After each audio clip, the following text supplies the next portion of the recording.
Well, my job is editing the film.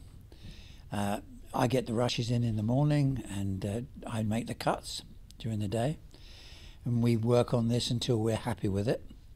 Once we're happy with it, then we will hand this over to a sound editor who will fit the sound and so forth, and then we'll deal with it as far as music is concerned. And then when we've got all these things organised, we pass it over to Ray, and it goes into where he works, where he makes everything that we plan work. Right? We hope. We try to. We try. Sometimes you don't get it right. Film. Challenging film, the most difficult film. They're all difficult. They're all difficult in their own way. In their own way.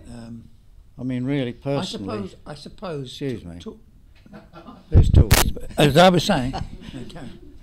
No, for me, the most difficult film are dialogue films, in a way, because crash bang wallop films are easier to put noise on.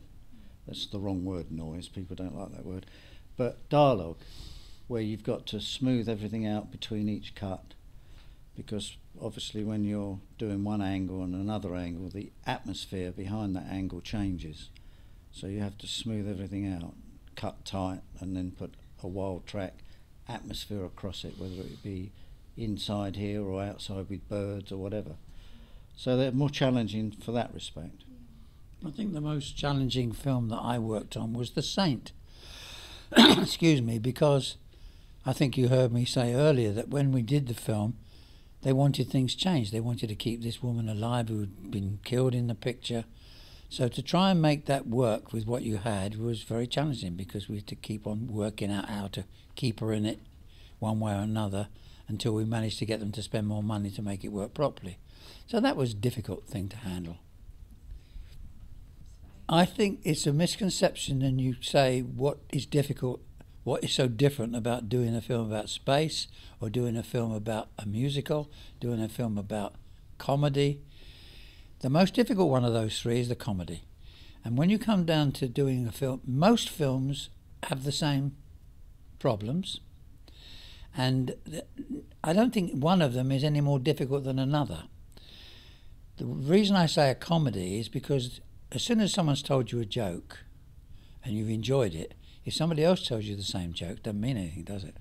So you're working on a film that's got funny sequences in it, which you work on it for the first time and you get it as well as you can, and then when you look at it again, because they say we must tighten something up, nothing seems funny anymore. So you could cut yourself away from what was good in the first place. That's why a comedy is difficult. But as far as space film and a western or any of these sort of films, they're all roughly the same. They have the same sort of problems. You're trying to create the atmosphere of that film, of that story. And if you're good at what you do, you would just switch yourself into that mode when you do it. Do you agree? Yes, the only thing with space type films is that you create sounds. You want to be slightly different if you can, so it doesn't become normal for something else.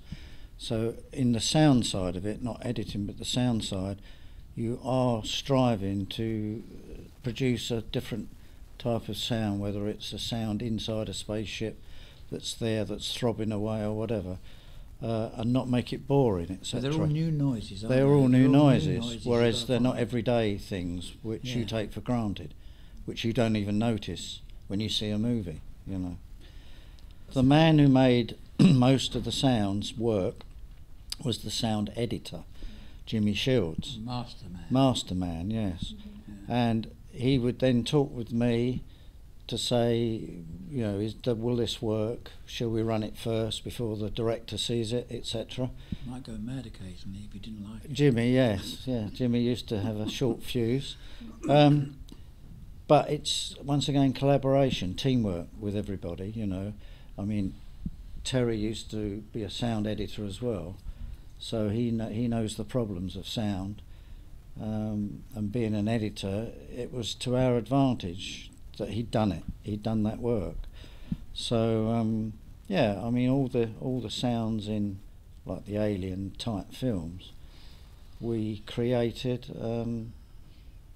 from anything we heard, you know, that was different. Even putting your finger on a wine glass and that sort of thing. You know, just listening, because we don't listen in life, really. We don't see things in life.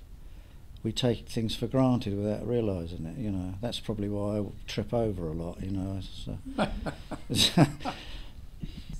You have to work out how far you can take someone when you're trying to frighten them. I always remember when in Alien, I always said it's like pushing someone into a corner. You keep on forcing them further and further back, but you've got to know when to stop, because otherwise you go past it. It's like climbing a mountain, you're going down the other side if you don't stop. And creating that sort of atmosphere is just, it's all timing really. It's how much can you take and how long can you sustain something. I can't see how else I can explain it really. Well, a lot of the things sound delivers. Terry will cut a film like The Alien, but the sound brings it out to life, absolutely. And Ridley Scott said that 60% of The Alien specifically was the soundtrack, which it was, because when we saw it in its cut-in copy version, you think, well, it's a film, it's well cut and whatever, but it didn't have a wow factor until the music came on and all the sound effects were delivered. It really made an exciting film. I was at the Leicester Square Theatre with people that I brought along that didn't know anything about filmmaking. They used to jump out of their seats, you know, if you got the sound level right and the picture good, good quality picture, because you have to have a cinema that can deliver those as well. It's all part of the same scene, you know. That's right. Well, I think a good example though, Ray, was the rain room. When yeah. you go into that room in Alien where all the chains are swinging and the water's dropping down, and you're creating the fact that it's endless space with the water all around you, and the thing is, as you walk through, it drifts over your head and goes over the back. That's how you do it, really. I mean, I don't know how else you create space. Well, I mean, we had surround sound then, which helped tremendously, didn't and it's it? even better now. You've got 5.1 and 7.1, all that sort of stuff, where you can create more space by placing all the sounds in different positions. You know, it's like 3D sound when you think about it. That's what it is. Who would you say has the hardest job out of both of you? Me. Me. No. Me. No, I respect him highly, and I'm sure he does me, as we've talked about this before. And we both have interesting and difficult jobs. So I think we both have a difficult job to do, because I've got to get it right before he gets it.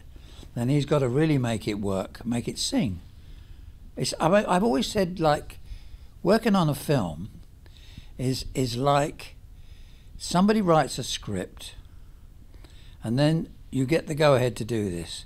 Now what happens is the director goes out and gives you all the building bricks to build a house, and then the editor builds the house, and between them they decorate it, and then you finally decorate it with your sound people.